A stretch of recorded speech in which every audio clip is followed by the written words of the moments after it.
There. I just got your message. Interesting comment. The tour is directly from the Gemara. Yeah. So, okay. So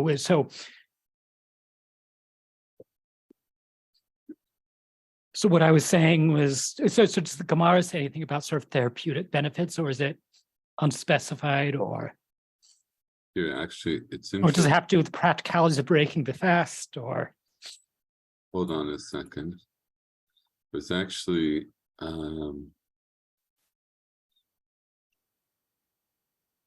in the other shir that I give, I was actually doing the Gemara that comes right after that. Hold on a second. Very convenient. Yeah, really. Hold on.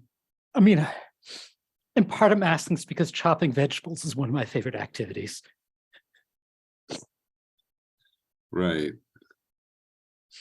Of course. Hold on.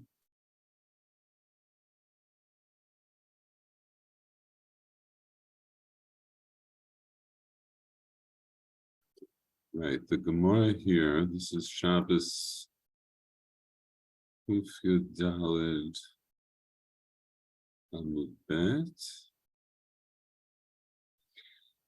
It starts from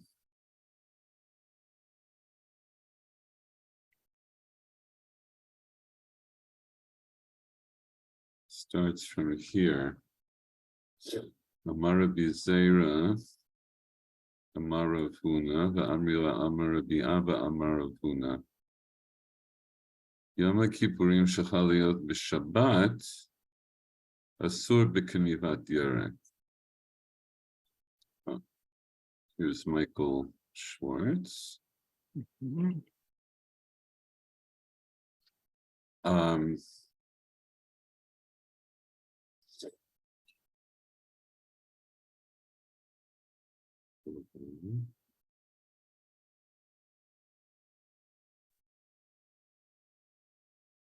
Hi, Shell. Hi, Michael. Hi. My video's not working. Hold on. Oh. There we go. Sorry. That's okay. We On the clip. like to see you. How you doing? Baruch Hashem, I'm okay. How are you? I'm okay. I just woke up. Oh. Good morning. It's 1:30, but my sleep has been all over the place. So Michael was asking regarding this question of trimming vegetables, knivat yerek. So it's just showing him 1 second. It seems to me that we looked at this sugya some time ago, if I remember correctly.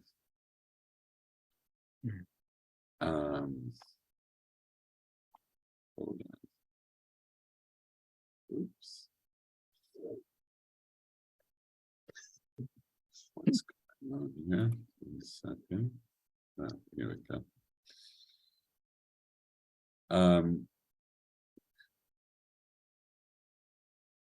What I would say, Michael Warner, is what you're saying is a nice idea. I don't think it's necessarily something that we get from the Gemara. It's more of a drasha. It sounds very Hasidish to me, and I don't mean that. I mean that in the nicest way possible. I can't help it. Because in Hasidish literature, which I'm not an expert on, but I've had my exposure. Sometimes you get these Hasidian, these rabbis that darshan Chazal the way Chazal darshan the Torah. So I see along those lines. I may have told you the story, or you may have heard it from somebody else. There's a story with Rav Levi Yitzchak of Berdichev, and a Misnagdish Rav who was in, I guess he was in Berdichev, and I don't take my word for, for that, but I think that was the case. I think that they were both in Berdichev, or they were both in whatever town they were in.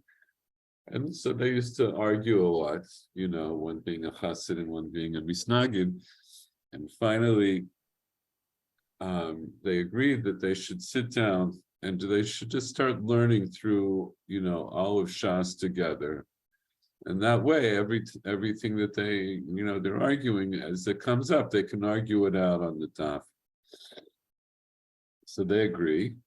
So they sit down, they start to learn, and so they open the Gemara Brachos, right? So the Rav Levi Yitzchak tells the other Rav, said, you start reading. So the Rav starts to read. So we all learned the first Mishnah in Brachos. It's Me'emasai Korinat Shma Paravid. And so the Rav starts to read that. He says, Me'emasai. And as soon as he says Me'emasai, Rav Levi Yitzchak says, no. He says, that's not right. And like, oh, they're already arguing on the first word. So the Rav is shocked. He said, I'm just reading the word. He says, no, but that's not how I read that. He says, what do you mean? How do you read it? He says, not Me'emasai, right? So Me'emasai is from when?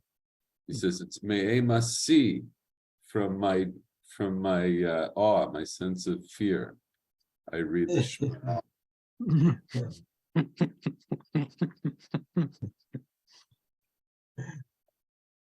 So that's illustrative of certain bend in certain Hasidic thought.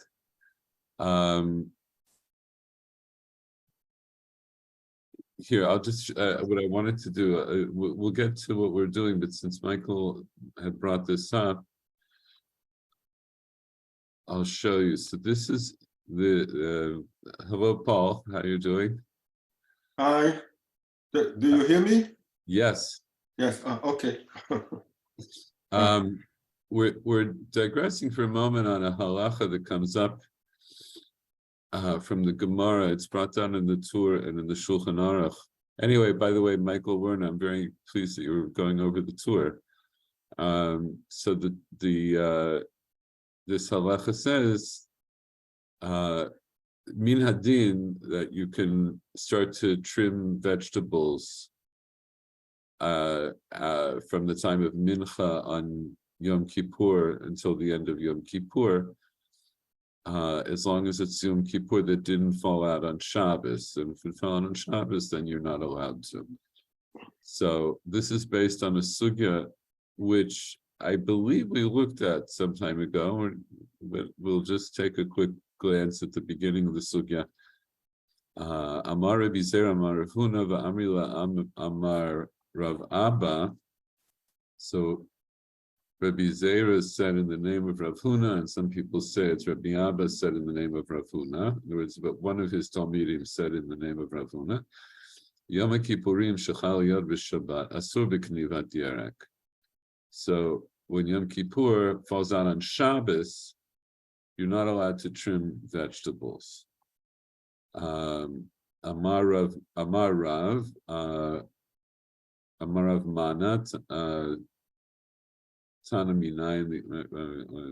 I'm sorry, I said I just woke up. Yeah, I wanted to show you Rashi on this. So Rashi says, Asur b'knivat yerek v'lo mebai b'Shabbat da'alma da'asur. We don't need the Gemara here to tell us that on a regular Shabbos da'alma, right, just any old Shabbos, that it's forbidden. In other words, that mishum shvus, because of shvut.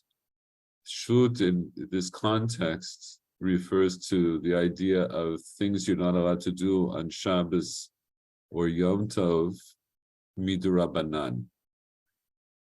Yisur shvut. It's laid out in the Mishnah in Beitzah.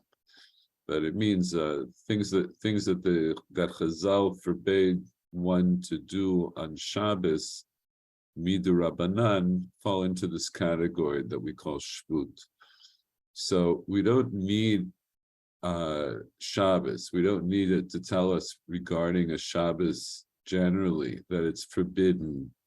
Mishum shvut. What's the yeah?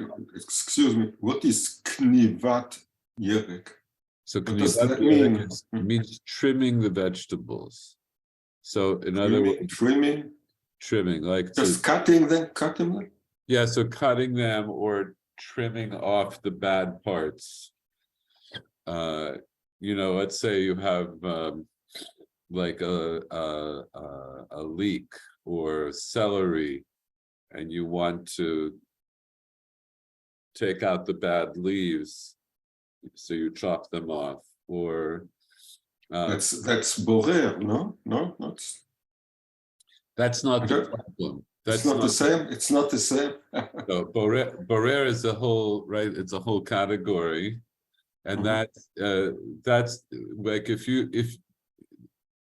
if you want to eat that vegetable on Shabbos, then you're allowed to chop vegetables on Shabbos, and you're even allowed to cut off the parts that you're not going to eat.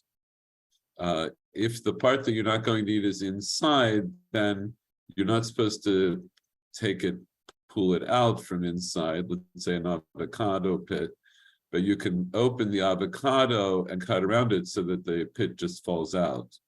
That's a question of borer. But as I said, borer is a more complex topic. Here it's just saying, so on Shabbos, when you're allowed to eat, when Shabbos is not on Yom Kippur, or vice versa, when Yom Kippur does not fall out on Shabbos, so of course you're allowed to chop vegetables on Shabbos, and you're allowed to trim away the parts that you don't want. The problem is Yom Kippur. So on Yom Kippur, as we'll see, right?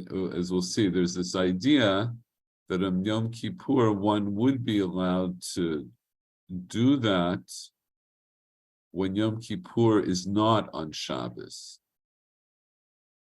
So here, the Gemara says, Yom Kippurim shechal liyot b'Shabbat. When Yom Kippur falls out on Shabbos, asur b'knivat yerek. Amar Rav, Manatana Amarav Manatana Minayin Liyom Kippurim Shechal Liyot b'Shabbat Shasur b'Knivat Yerek Talmud Lomar Shabbaton Shvut. So before we get to this part of the Gemara, let me just show you how Rashi understands the problem. What's the problem of trimming your vegetables on Yom Kippur that fell out on Shabbos?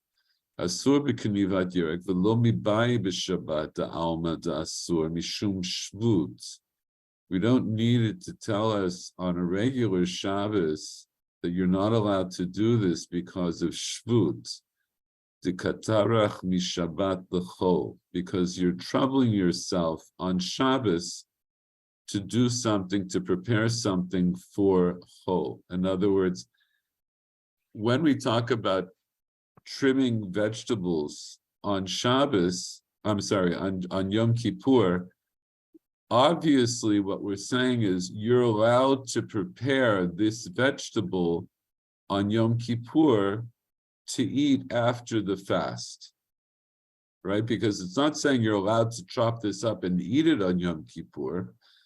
It means that that Chazal allow you to chop vegetables, to trim them or chop them, prepare in some way these vegetables on Yom Kippur in order to eat them after Yom Kippur.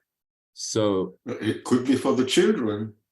No, so for the children, that's a separate issue, and for that that's mimela, and that's also part of the sugya in Yoma that we haven't gotten to yet, but yes, you're allowed to prepare food on Yom Kippur for children, and you're allowed to handle it, and you're allowed to feed them. But here, this is not talking. Here, there's no other context, so we understand what it's saying is that you're not allowed, okay. The basic, the underlying concept of Rav Huna's din is you would be allowed to do this on Yom Kippur, but you're not allowed to do it when Yom Kippur falls out on Shabbos. And this is how Rashi understands. He said, "Asur v'kniva dierek, v'lo mebai b'Shabbat alma."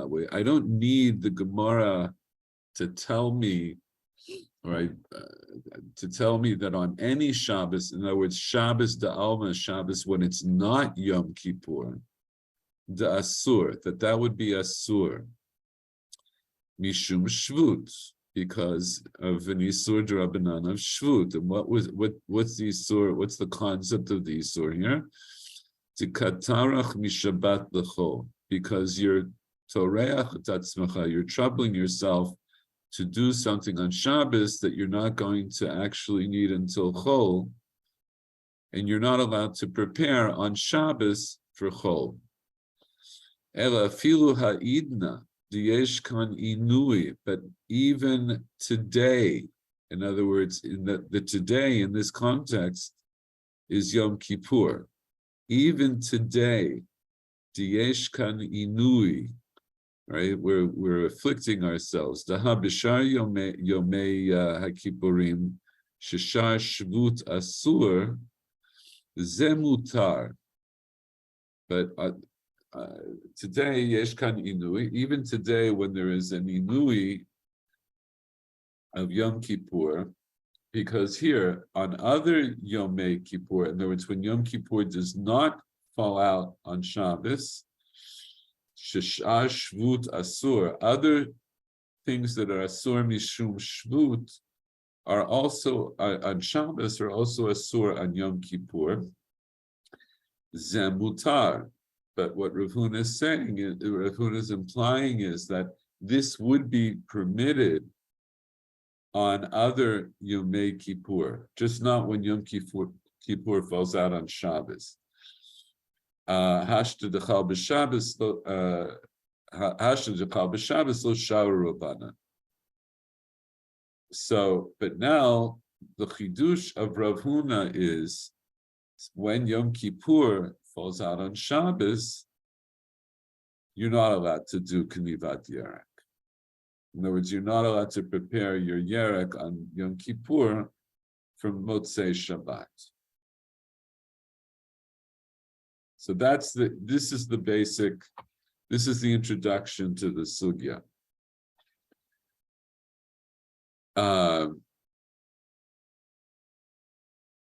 Amar Rav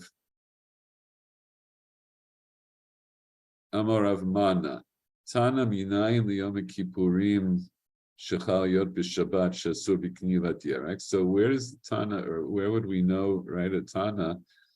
Where does the Tana know that on Yom Kippur, that it falls on Shabbos, that you're not allowed to trim vegetables? Talmud Lomar Shabbaton Shvut, that the Torah calls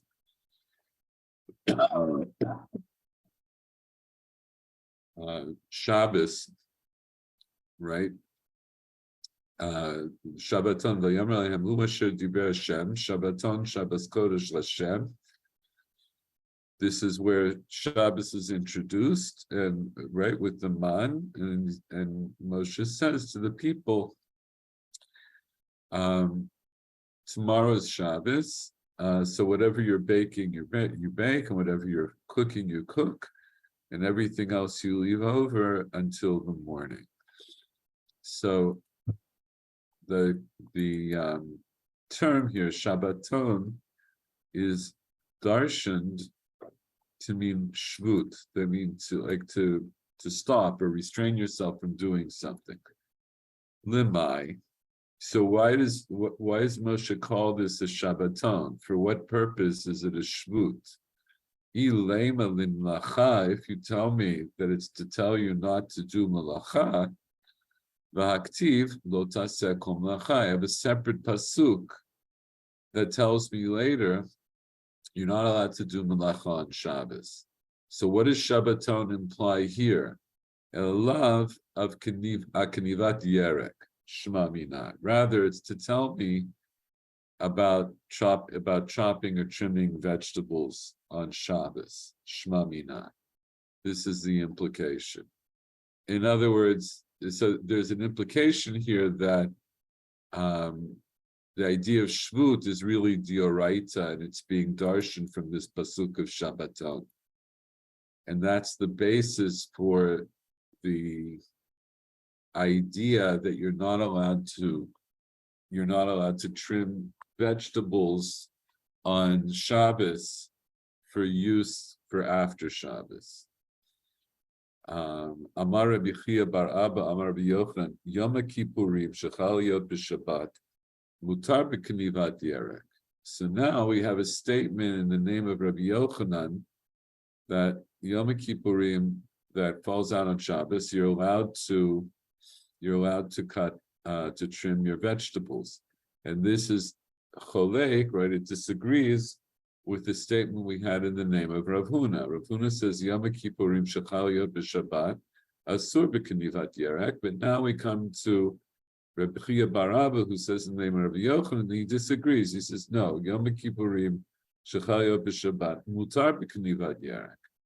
Meisive. So now we're going to ask a kasha. Minayin the Yom Kippurim shechal yot b'Shabbat shasur b'knivat yerek tamud lomar Shabbaton.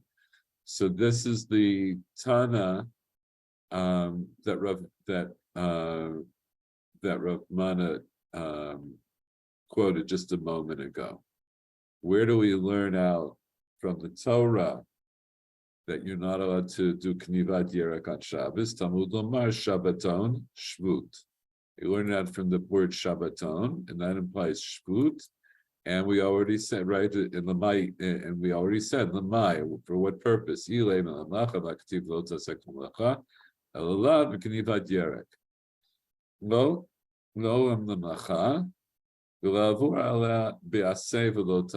so the Gemara pushes back here for Rabbi Yochanan and says,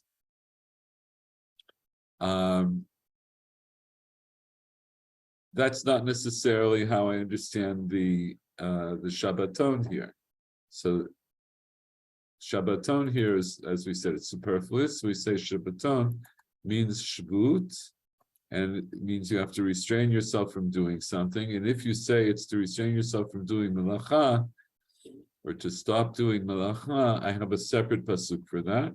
Rather, it must be for things like cutting up your vegetables on Shabbos for Motzei Shabbat, that you're toreach et atzmecha mishabbat li Motzei Shabbat.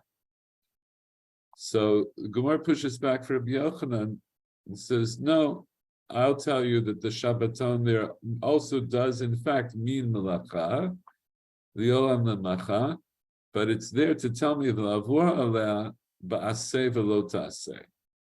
It's to add in a mitzvat aseh, telling me Shabbaton that you must stop doing work. What's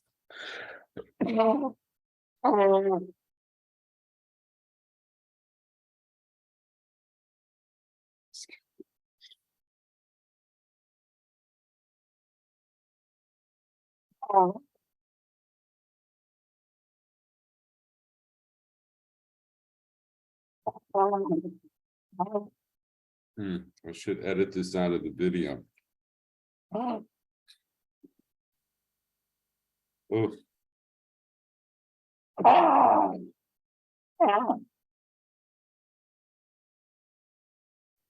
Yeah, Hold on.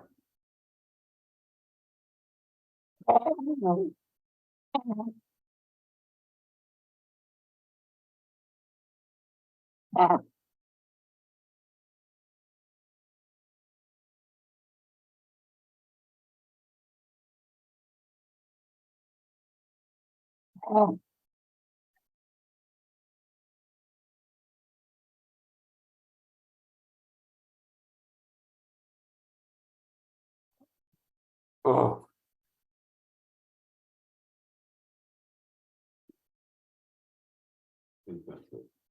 We'll see. No, it's not quite it.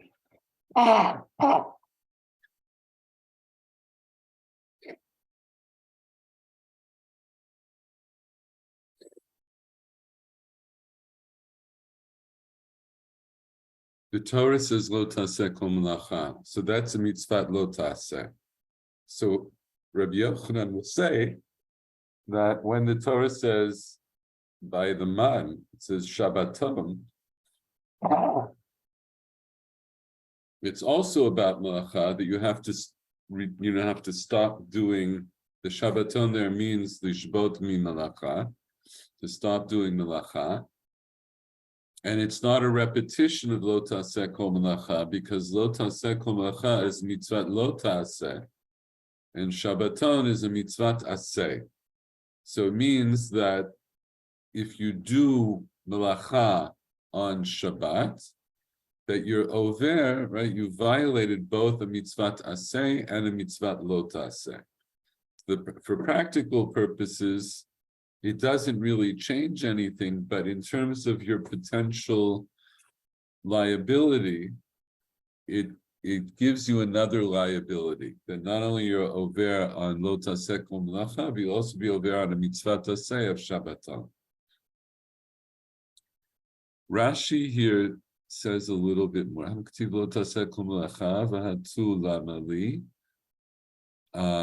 Wait a second. No, let's go back a little.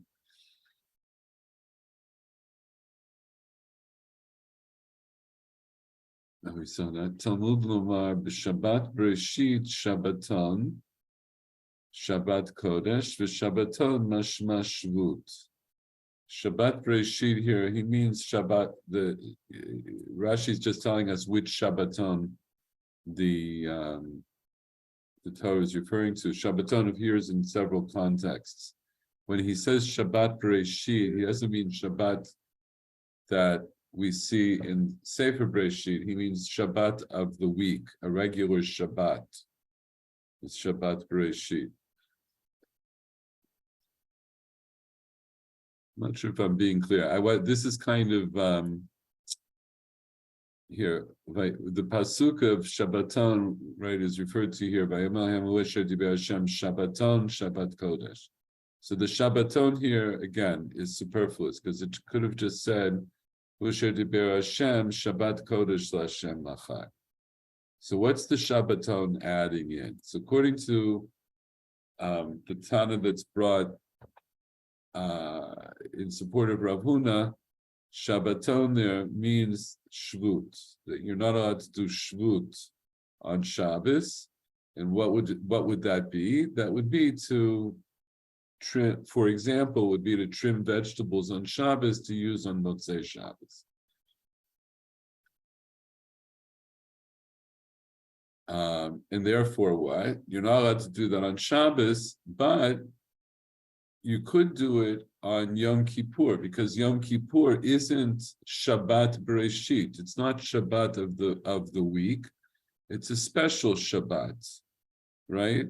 Unless Yom Kippur falls out on Shabbos, so then it doesn't take away from Shabbos Bereshit. It doesn't take away from the regular weekly Shabbos that we have, and therefore you're not allowed to trim vegetables when Yom Kippur falls out on Shabbos. But if Yom Kippur would fall out during the week, then yeah, that it would be okay, right?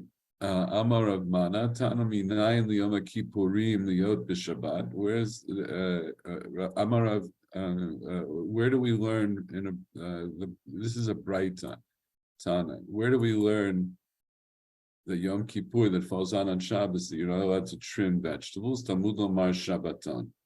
Rashi says Talmud Lomar b'Shabbat Bereshit Shabbaton Shabbat Kodesh b'Shabbaton Mashma Shvut. Right, it's talking about our Shabbos, a regular weekly Shabbos. That's the Shabbaton, and it's Shabbos Kodesh. Right, that's the pasuk. And Shabbaton, so Shabbaton, which is superfluous or seemingly superfluous, that's there to tell me Shavut, that beyond the Malacha that you're not allowed to do on Shabbos, you're also not allowed to do Shavut. Ulamai, so for what purpose are you not allowed to do Shavut? Basic Keniva Asa Lan Kra, right? Which kind of chopping of a vegetable is the Torah here trying to tell us we're not allowed to do on Shabbos? Ilema bin lacha, if you tell me that's telling me something that's actual malacha, kigon mechubar. For example, if the vegetable in question is still connected to the ground, in other words, you haven't harvested it. That then, if you start to trim it, that's a sur mishum malacha, right? That's isur, right? That's a regular. Here the assumption is maybe both these things are right. So that's already covered under malacha, because that would be like tzira, if you start cutting things off of vegetables that are connected to the ground. Haktiv lo tasek malacha. I don't need a pasuk here to tell me. I don't need Shabbaton to tell me that, because I have the pasuk of lo tasek malacha v'hatu lamali. And now hatu literally v'zeh shuv lamali, or this, or odyoter, like what do I need this for? Elav l'knivat yerek. So rather, it must be coming to tell me that I'm not allowed to trim a vegetable on Shabbos, even when Yom Kippur falls out on Shabbos. Now here, Rashi tells us in a little bit more depth. Elav l'knivat yerek ba'alma, for trimming a vegetable. Be'alma, generally, betalush, when it's already been picked, right? That it's something that's already not connected to the ground. Demiri dilav malacha kayele ba'ase de Shabbaton. Something which is not a malacha, in other words, something that would have to do, for example, in the context that we're speaking about, let's say trimming vegetables. What would be something that I would not be allowed to do that's not an actual malacha? That would be bitalush, right? When it's already been picked.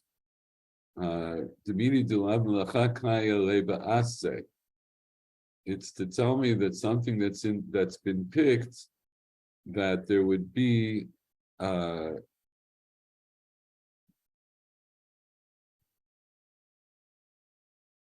problem of a mitzvah taseh of Shabbaton, right? Kai ba'aseh, kilu omed kai ale ba'aseh, omed alav ba'aseh, the Shabbaton. It falls into the category of Shabbaton, Shvut. Shabbaton meaning Shvut. The kevan d'midoraita asur b'chol Shabbatot hashana, since the Torah forbids us to do this knivat yerek on all the Shabbos of the year, hacha lo sharinan le mishum agmat nefesh lemidche isur dioraita. Here, meaning here, when Yom Kippur falls out on Shabbos, I don't now have a special heter to allow me to do it, mishum agmat nefesh, because of the distress of the soul that one has on Yom Kippur. And agmat nefesh here meaning the personal distress that one experiences when fasting. And this idea of agmat nefesh, Rashi says it, but it's from the Gemara just a few lines later. This is Rashi is integrating the Spara, the Gemara now, from something that comes up later. So he says, so the point is that when Yom Kippur falls out on Shabbos, so Shabbos Ba'alma, if it wasn't Yom Kippur, it was just a regular Shabbos, I already know that I'm not allowed to trim vegetables on Shabbos to eat after Shabbos. Because that falls under this category of Shabbaton. But here, and then you might think, well, but maybe when Yom Kippur falls out on Shabbos, Mishum Agmat Nefesh, maybe I'm allowed to, because when Yom Kippur falls out on Chol, I'm allowed to. Mishum, right? Hachalo Sharim Mishum Agmat Nefesh Lemitche Isur Diraito Bishar Yomim Akippurim Yomei Akippurim Shari Agmat Nefesh. Right, on other Yom Kippurs. We're allowed to do it because of Agmat Nefesh.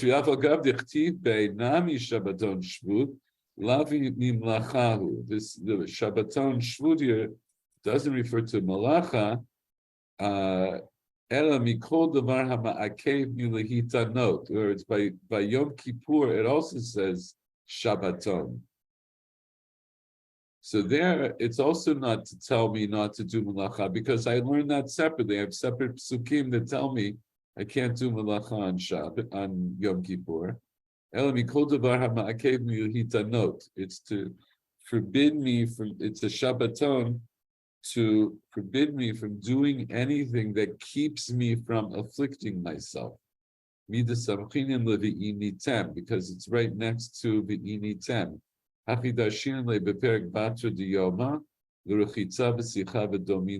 Right? So actually it's a Gemara that we saw. And Chalas. So since we came this far, let's just see the end part.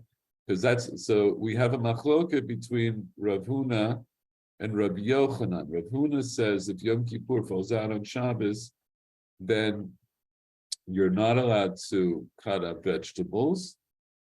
And in the name of Rabbi Yochanan, he says, no, actually you are.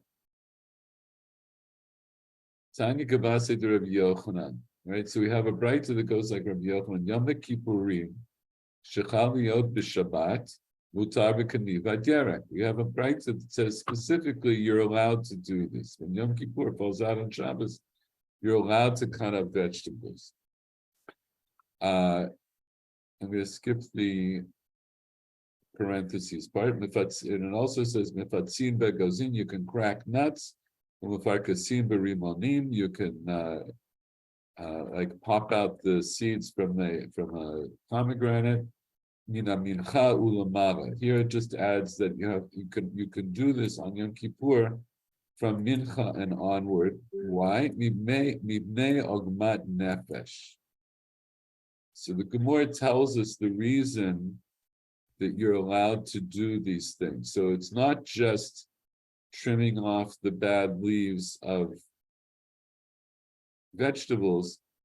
It's knivat yerek can include both.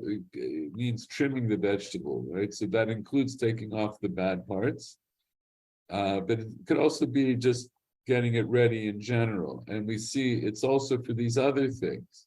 In other words, that that you're taking away the parts of the food that you don't, the parts of the vegetable or the nuts or the fruit that you don't want to eat in preparation to eat it. I just got a quick question. When it says mipnei agnat nefesh, it seems one could plausibly read either to relieve agmat nefesh or to allow one to enter more fully into it. Like at that point, you want to distract from agmat nefesh, and therefore this particular activity, brings one back to it. It's an interesting reading. But I would tend to say not, because the use of the term mipnei, which is used elsewhere in Shas, mipnei X means, in this kind of context, because what I'm not going to be able to explain. I would have to bring other examples, which I So it means like you say, it means in response to or to deal with. Yeah. Okay. If I remember, I'll try to bring you other examples. But it's interesting you say that. The other problem in context is saying that these are things that you're allowed to do in order to bring you to Agmat Nefesh. If that was the case, then why would anybody say it's asur?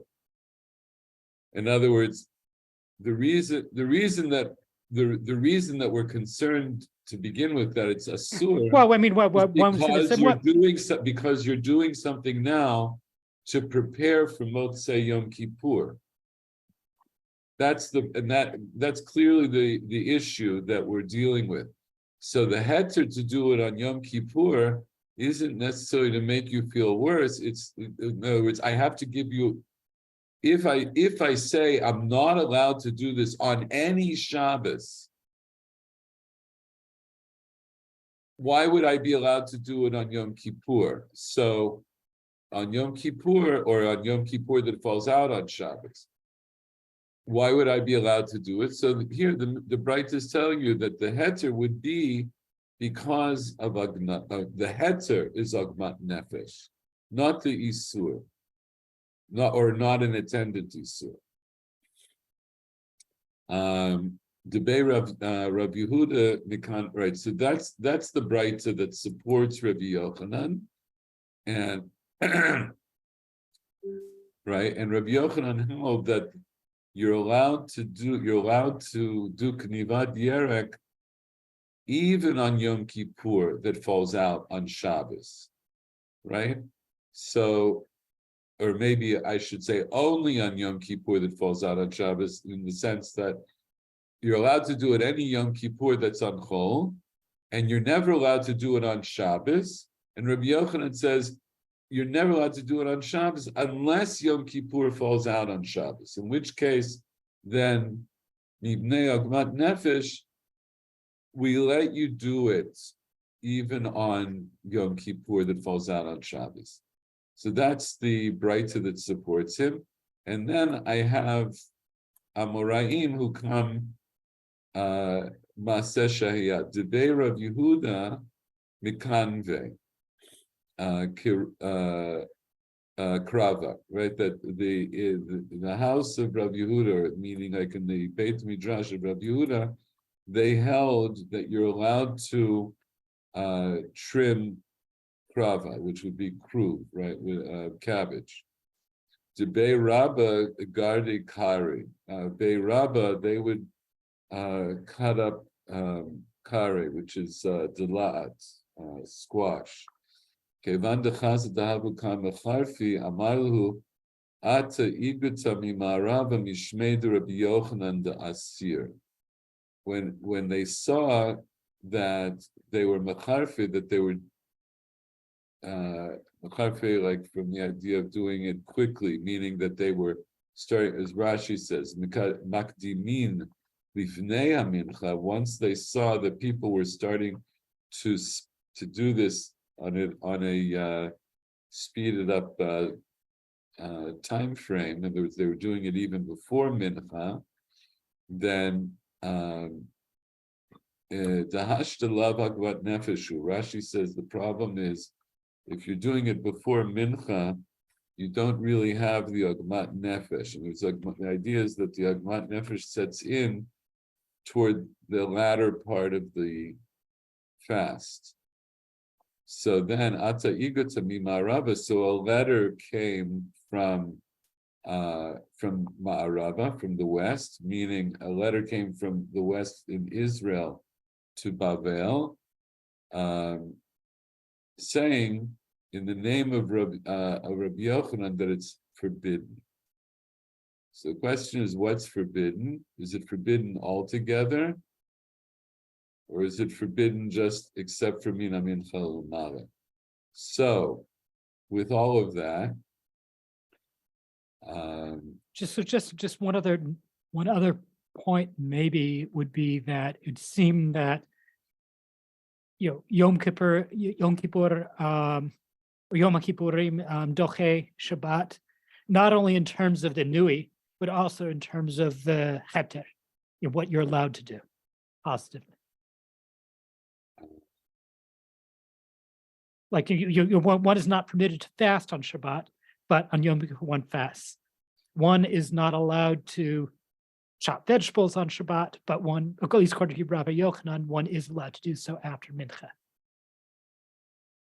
Right, wait, I'm sorry, say your basic point again. What's- Actually occurred to me as it's fleshing out, I realized that my basic point didn't really hold water. But again, I guess if I had to rephrase it, I would say that it seemed that Yom Kippur Doche Shabbat, Yom HaKippurim Doche Shabbat, not just in terms of the Inui, but also in terms of this, at least this particular action, which is a kind of heter. Okay, so we wouldn't say that Yom Kippur is Dochesh Shabbat as such. The idea of it's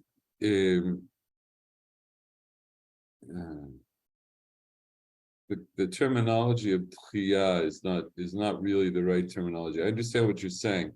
I think of it more like this: Yom Kippur sort of lays on top of Shabbos. So there is an idea, according to Gemara, that one must eat on Shabbos. However, even without Yom Kippur, there's at least one other exception to that, which is it's also fasting, right? Ta'anit Chalom. If you have a bad dream and you want to have like a kind of kapara for the bad dream, then you're allowed to fast even on Shabbos. That's fascinating. Yeah, that's a separate thing. Which That's really interesting. But we don't really. It's not that we say that Shabbos has been pushed aside because of Yom Kippur. We It's say an overlay. Okay. they overlap. So, I know in my own experience that there does seem to be a qualitative difference between the penitential fasts and the Yom Kippur fast. Yeah, In the sense that, at least in my experience, so like, there's a kind of ecstatic quality to the fasting on Shabbat, on Yom Kippur, like, we don't have to eat. In some sense, it's almost more like it's like becoming angelic, as it were. becoming what? Angelic. Angelic. Okay. Whatever. These are all interesting ideas, but here, so the psak in the Shulchan Aruch is from Tafresh Yud Aleph, and it's brought down in the Tur, and it's also brought down in the Shulchan Aruch, and it goes like, and this is how the Shulchan Aruch paskins: Kol melacha shechayavim alea b'Shabbat, any melacha for which one is liable for punishment on Shabbos, chayavim alea b'Yom Kippurim. Right. So, and this we already saw from the Gemara that the melacha on Yom Kippur is the same as on Shabbos. V'chol b'Shabbat patur aval asur. Anything for which on Shabbos the Torah exempts you, but nonetheless it's forbidden. Gam b'Yom Kippurim came. It's the same din on Yom Kippur. Ella Shabbos don't know b'skila, Yom Kippurim's don't know b'karet. The only difference is in the punishment that would be meted out, were such punishment to be meted out. On Shabbos, if you do malacha on purpose, you're chayav skila, you're chayav stoning, and on Yom Kippurim, if you do that same malacha when it's not Shabbos, then you're chayav karet. The kol she'asur l'taltula b'Shabbat, asur l'taltula b'Yom Kippur. Anything that one is not allowed to handle, to move around on Shabbos, you're not allowed to handle on Yom Kippur. V'hitiru l'kanev yerek v'liftzoa egozim mina mincha l'mala kishechal b'chol v'ha'idna nagu le'asor. Right, so they permitted knivat yerek. Right, this whole thing. This is from the end of the sugya. So from the end of the sugya, the way Rishonim understood is ultimately Rabbi Yochanan said you're not allowed to do this when Yom Kippur falls out on Shabbos. You're not allowed to do knivat yerek and tziat egozim mina mincha l'mala. But if it doesn't fall out on Shabbos, then you would still be allowed to do it. and you'd be allowed to do it mipnei agmat nefesh.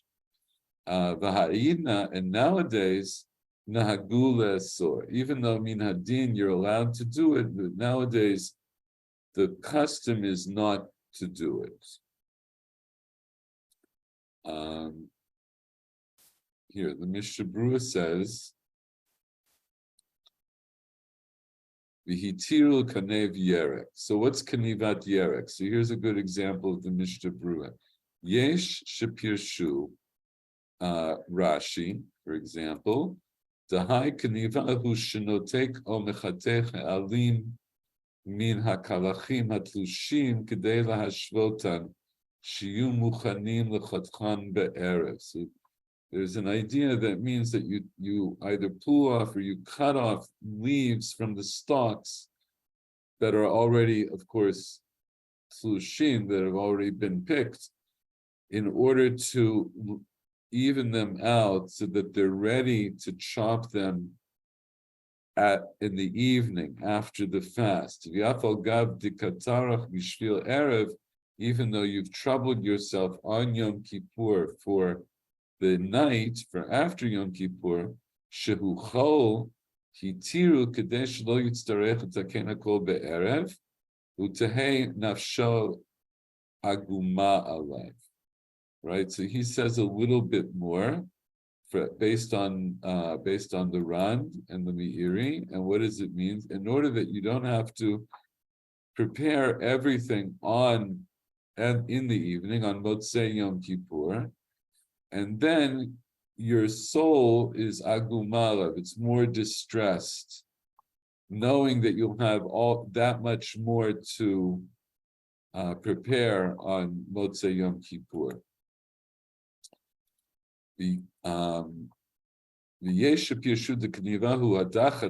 Some people say kniva doesn't mean trimming the leaves or whatnot. It means rinsing the vegetable with sorech erev v'share, and that's permitted gam ken mitam hana. It's for that reason. So this the term kniva is a little bit obscure. So there's different ideas of what it means, but what it means in general is that you would be doing some kind of food preparation on Yom Kippur to prepare for Motzei Yom Kippur. But the idea that Michael Werner started off with, it's not necessarily in the words, but it could be, it was an interesting idea that maybe there's a symbolic action of taking away the, discarding the psolet, discarding the waste things that we don't want as we're trying to cleanse our souls, as it were, that cutting off of the trimming of the bad leaves or whatnot, if that's part of Knivat Yarek, is symbolic of what we're doing on Yom Kippur for ourselves. Which, as I say, it's a nice drasha. I don't think it's in the words, but there's nothing wrong with saying it. It makes a good drasha. Okay, that was really unexpected, and I apologize because I didn't prepare it as I normally did, but Michael brought it up, so you see how easily swayed I am from my purpose.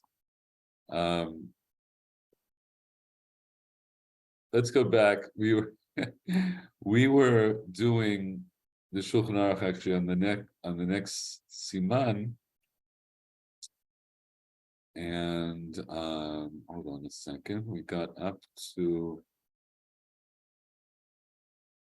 I think we got up to here, Sif Tet.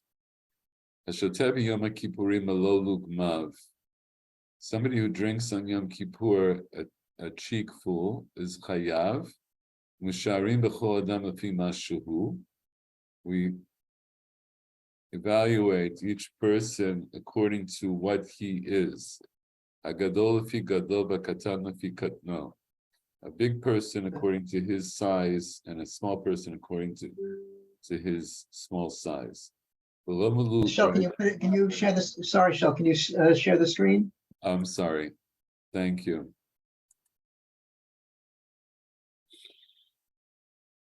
I thought it would do it automatically. Okay. So these are all concepts that we learned already, that in contrast to eating on Yom Kippur, which is a fixed shiur, regardless of the size of the person eating, it's always kekotevet hagasa. Drinking goes according to the size of each person. Each one of us has our own shiur. So if you're a big person, it's a bigger shiur. If you're a small person, it's a small shiur. Below lugmav mamash, and not both, right? Lugmav, we mean his cheeks, both cheeks full, is what what below lugmav sounds like it's saying. But it says lo below lugmav mamash, not actually both cheeks full. El kadesh yisol ken l'tzad echad befiv, enough that you could push the liquid that is in your mouth to one side in his mouth. The Yiraek Kimlo Lugmav, and it will look like his cheeks are full. So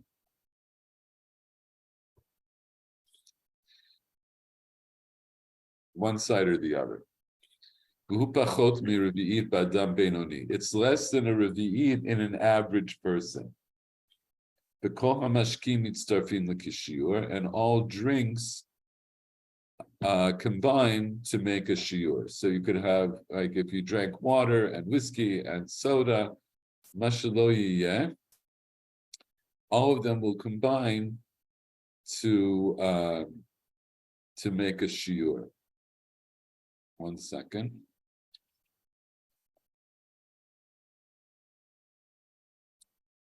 Haga shata, right? So the Rama says shata mashkin sheinan ru'uyin l'shtiyah. If you drank drinks that are not fit for drinking, kigon sir or murias, v'chometz chai atur, like brine, or murias is like the oil that comes out of the fish, the oily stuff that comes out of the fish, or raw vinegar. In other words, undiluted vinegar. Those are all things that are considered not fit for drinking. About chometz mazul, right? Chometz, that vinegar that's been diluted, chayav. You would be chayav for drinking diluted vinegar on Yom Kippur. So let's see how the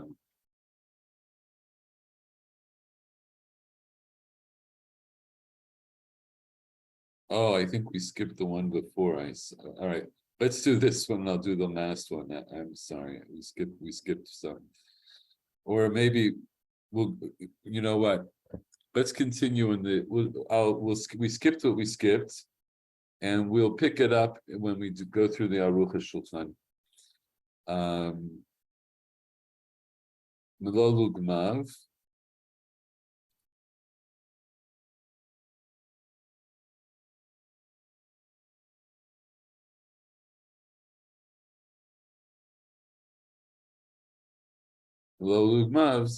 So here the Mishnah Berurah, as acting as a parshan, he says, "Tikim lehu Rabbanan de b'shiur zeh mityashev dato shel adam." Right, the Rabbanan. It was established to the Rabbanan. The Rabbanan knew that by way of tradition that was passed down to them, that this is the amount that one would drink to put one's mind at ease. And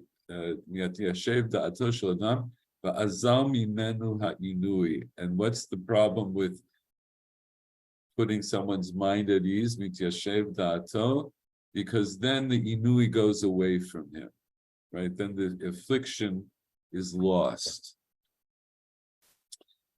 And everybody is measured lefi mashahu, according to what he is. So no lomar, meaning dekan eina shiur shaveh l'chol adam kamo b'achila b'seif aleph samech aleph here seif aleph. It's not like the shiur is the same for everybody that we said by eating in the first seif. Mishum de'inyan shtiya akim l'chachamim d'lo miyat v'dati shel adam ela b'malo lugmav didei, because Chachamim had a Masoret that one's mind is not put at ease except for their own cheekful, right? That's how Chazal understood. If you can drink a cheekful based on your cheek of liquid, that would be enough to remove the inui, to be yashev da'at in this sense, to remove the inui. And not his actual cheeks full, but so no lamar, meaning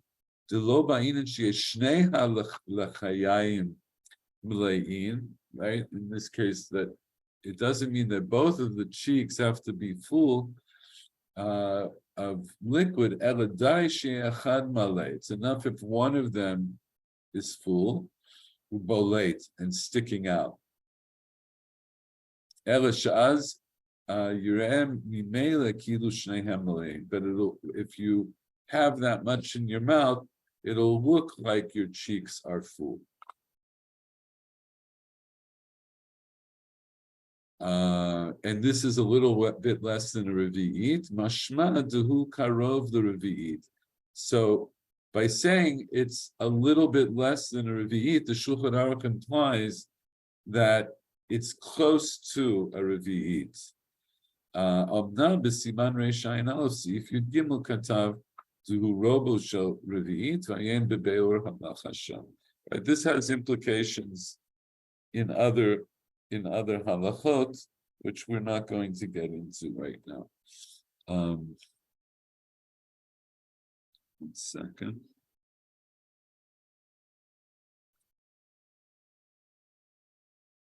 Yeah, I had opened it up, but I don't think we're gonna go look there.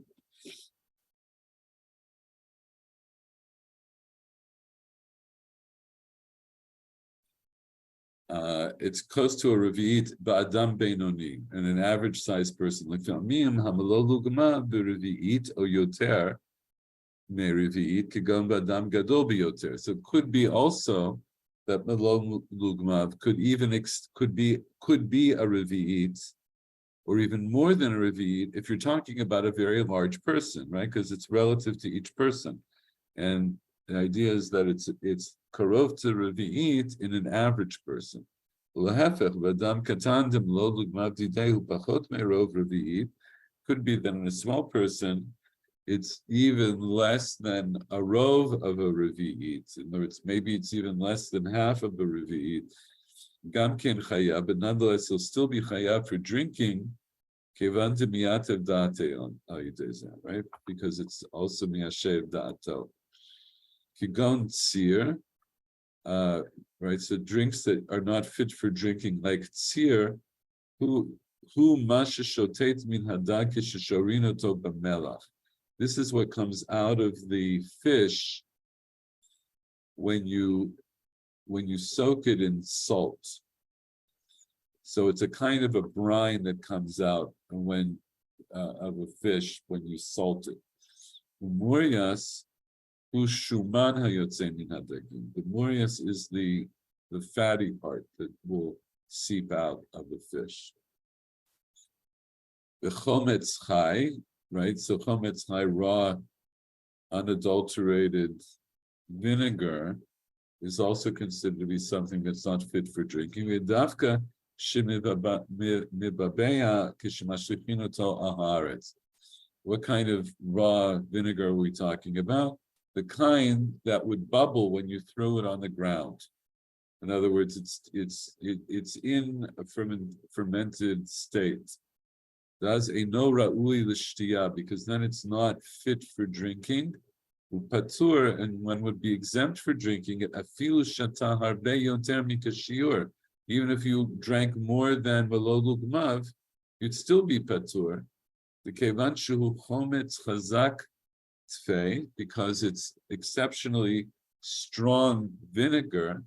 Miziko, it actually hurts him, right? It's detrimental.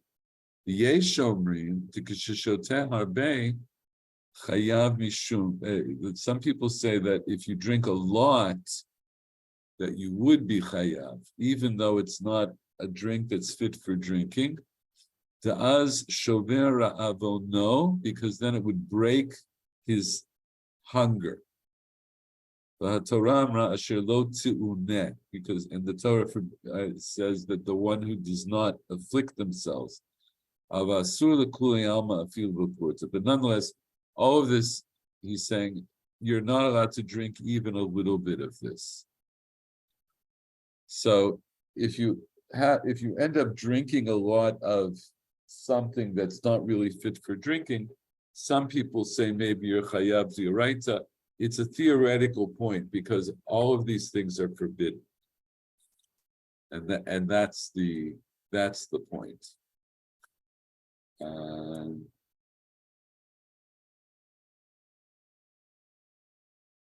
Oops.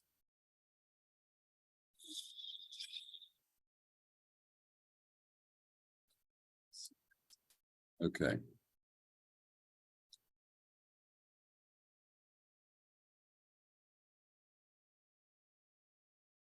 Now I've started to wake up myself. So. Right. So chometz mazug chayav. If you drink diluted chometz, diluted vinegar, you are chayav. And the Mishabru adds the ra'ui hu l'shtiyah, because that's something that's fit for drinking. And Michael Ward, I'm sure you're familiar with this. Maybe everybody's familiar with this. There are people who drink diluted vinegar on a daily basis. Actually, I do on occasion. It's very good and very refreshing.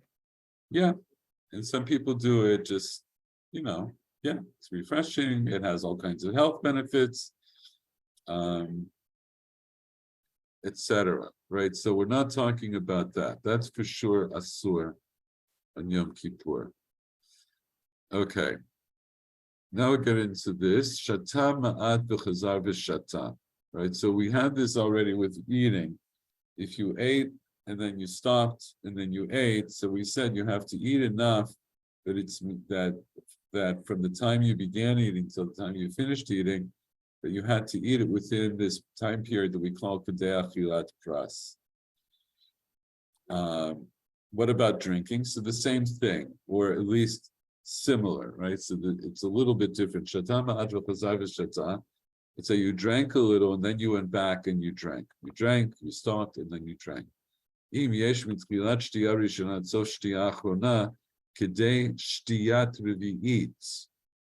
you drank from the time that you started drinking till the time you finished drinking, you waited the time it would take to normally drink a revi'it, mitztarfin l'kishiur. Then what you drank combines to make a shiur. And if not, then not. Just a second.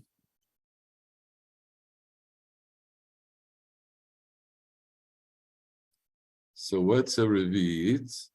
So bisman hazeh, we have a wide variety of opinions. I've shown you this chart before. Based on the Rambam, we'd say it's 76.4 cubic samak, right? Basically milliliters.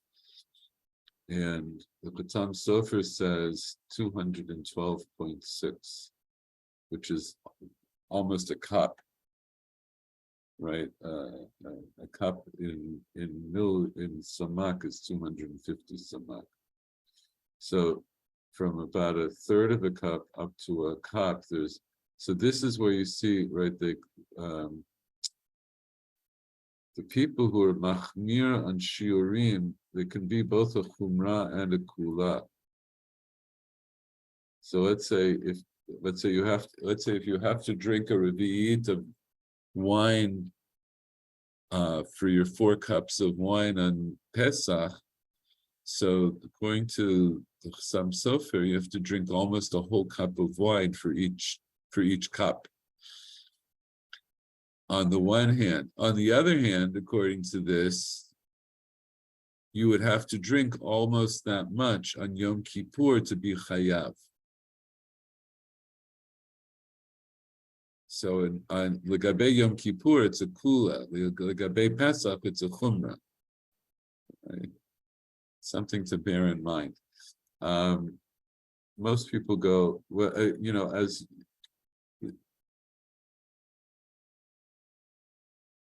so. I'm not going to digress on this, but maybe it's something worth digressing on in the future, maybe even the near future, to explain how it came about that there's such a wide variety of opinions on shiurim. It's really a very, very interesting story, but I'm going to leave it for now. I'll try to explain it another time. To do it properly, it takes several shiurim, but maybe if I think about it, I'll try to prepare something just as a summary. It's based on some very interesting things. Anyway, so the gabe shtiya, right? So you're not allowed to. So just like we had the idea of kedei achilat pras as a time measure for eating, so we also have this idea of kedei shtiyat revi'it as a time measure, the time it takes you to drink a revi'it. So if you drink a revi'it during, if you drink your melol ugmav in the time it takes you to drink a revi'it, then you're chayav. Then they're mitztaref. Your drinking is mitztaref, and if not, it's not mitztaref. There are poskim who hold that the time frame for drinking on Yom Kippur is the same as for eating. It's kedei achilat pras, kamot siruf achilot. Haga, Rama says, mutar liga b'Yom Kippur bochin u'mashkin. One is allowed to touch food and drink on Yom Kippur, v'litein l'ktanim, and to give it to children. So Michael Werner, this is something that was nogea to something that we were talking about with Kamivat Yerek and so forth, that here we see Meforash, one is allowed to handle food on Yom Kippur in order to feed children. It would also, of course, be true to feed anybody who has to eat on Yom Kippur. We're not worried that the person who's handling the food is going to eat or drink, right? In other words, the Torah, like we said, I have Pesach on my mind, right? So Pesach is soon. So there's, when we talk about Pesach, it's a machloket rishonim in the very beginning of the Masechet about why you do biur chametz. Do you do biur chametz because we're afraid that you're going to that if you see some food on Yom Kippur on Pesach, if you see chametz on Pesach, because you're used to eating chametz all year round, if you see a nice piece of chametz on Pesach, you'll come to eat it. Maybe you'll come to eat it. So the Torah there is very machmir, and it just makes you not just put it out of sight, not just that you're not allowed to handle it. You can't have it at all, because the Torah is afraid, according to this Shita, the Torah is afraid that the mere sight of it might be enough for you to pick it up and eat it on Pesach. So you might think that maybe I have to get rid of all of my food before Yom Kippur, or I have to lock it away, or I'm not, or at the very least, I wouldn't be allowed to handle it. So here the chidush is no, you're allowed to handle it, and we're not afraid that you're going to eat just because you're handling food. So with that, let's just look at the last few comments of the Mishnah Brura.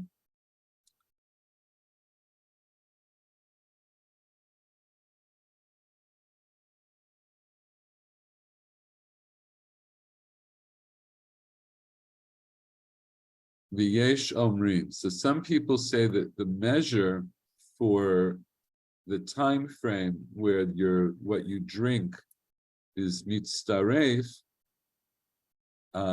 is kedei achilat pras and not kedei shtiyat revi'i.